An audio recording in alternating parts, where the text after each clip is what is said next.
think, Mick? What did you make of that? The scoreline wasn't flattering. I thought it got away from us really early. I thought we were a little ill-disciplined there early on, so it cost us field position, cost us a lot of points, and you can't give Australia points and field position early, and so the game just ran away from us. I thought the boys tried their hardest, and that's all you can ask, really. Mick, do you think you're just a bit over-enthusiastic early? They seem to be trying a bit too hard. That's a good word, over-enthusiastic.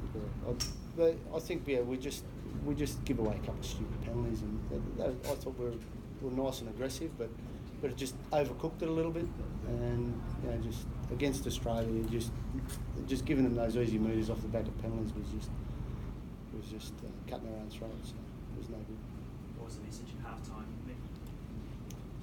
Well, probably shouldn't have had half time because they got 2 quick tries after half time, didn't they? So just again through a couple of our misjudged plays. So it was really about settle down and just work your way back into the game, not try and win the game or try and get back early points quickly. It was more about getting yourself back in the game and just taking a set at a time and build a little bit of pressure down the other end, which they knew, so which we didn't do. But Kevin, pretty amazing night for Valentine Names. What was it like out there, seeing you score try after try?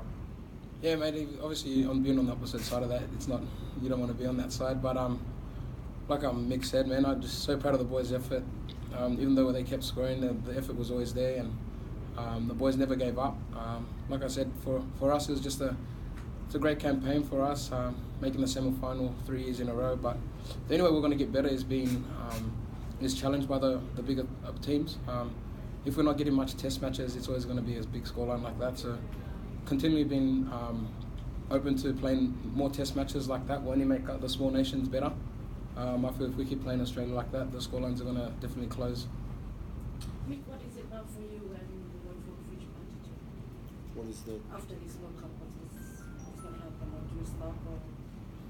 Yeah, we'll just have a bit of a debrief in the shed and talk to the players individually about their performances, and they'll have a medical, and then they'll go back to their clubs, or they'll have a short break before they start their pre-seasons with their respective clubs. How did you keep up the morale of the team, considering that sometimes they were not paid on time or fully paid on time? Oh, look, for these guys, it wasn't about the money. It was never about the money.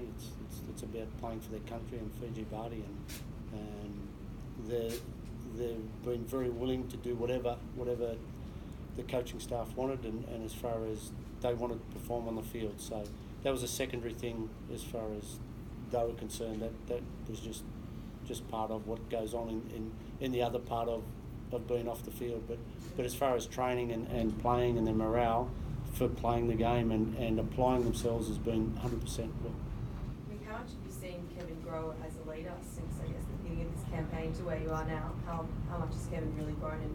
Well, it's been a couple of years in the making for Fiji Badi, and Kevin's really applied himself, and he's never one to shun any work or to shun any responsibility about leading the team, and he goes about his business in a quite respectable manner as far as how he addresses other people, and I find his demeanour very good, and there's no yelling or screaming.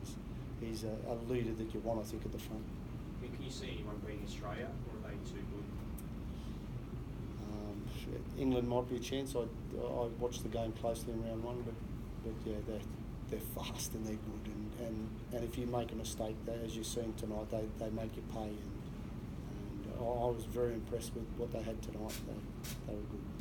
Mick, do you think the next step for Fiji is the New South Wales Cup team? Is that the logical sort of pathway? I think that'd be a fantastic avenue to go, and for them to secure a New South Wales Cup position, and it would just facilitate more Fijians coming through, and their training would get better. They'll be exposed to better quality rugby league week in, week out, and you would find that would filter up into the Fiji Badi team, and it would make my job just a little bit easier. You're pretty excited to see that, mate? Yeah, man, I'd love to see that. I feel like that's the next step for Fiji. In saying that it's a pathway for them to not only to rugby league but into the NRL. Like I said, there's so many people back in Fiji, like Sulis and Semi Radrandras, but we haven't got that pathway. And I feel like New South Wales Cup Fiji team is the next step for Fiji Rugby League. Whatever I can do to help them get across the line, I want to do that and continue to help grow rugby league in Fiji. And I think that's the next step for us for Fiji moving forward. What did Jared Hayne bring to this Fijian squad? Jared, What about him? what did he bring to the squad through the tournament? He brought experience. He brought knowledge of the game. He also brought composure to our halves, and we needed that little bit of direction. He's a big man that can take the line on as well, and you know his experience just for us was invaluable, and you know he helped us move forward. So I think he was one of the reasons that we made the semi-final. You've coached the Sydney with the Tigers. Would a return to Sydney be beneficial for Jared, or do you think he's better off staying with the Tigers? It's not for me to say, mate. I've stayed right out of that and purposely not asked the question because I don't want to be told any lies, and I don't want to be told anything that's half true or not true. And whatever's good for Jared's good for Jared, and that's a question you need to ask him, mate. Whatever's if that's good for him, great. If it's not, well, stays where it is. Was there a moment in this World Cup that you kind of reflect and go, "This is a really great Fiji team, and it's capable of doing some really good things"? You thought about that at this stage? No, I haven't. I think the group have achieved what they could have achieved, and I thought the score didn't do justice to the Fiji team this week. But again, that you've got to hand the opposition the credit that they deserve. They played and they played hard, and they never falter with that. But is this for me it's a great experience to be with a great group of blokes that have achieved quite a substantial thing in their careers, and it might be the highlight of some of their careers. Some of the players might not even go any further, and this might be their highlight.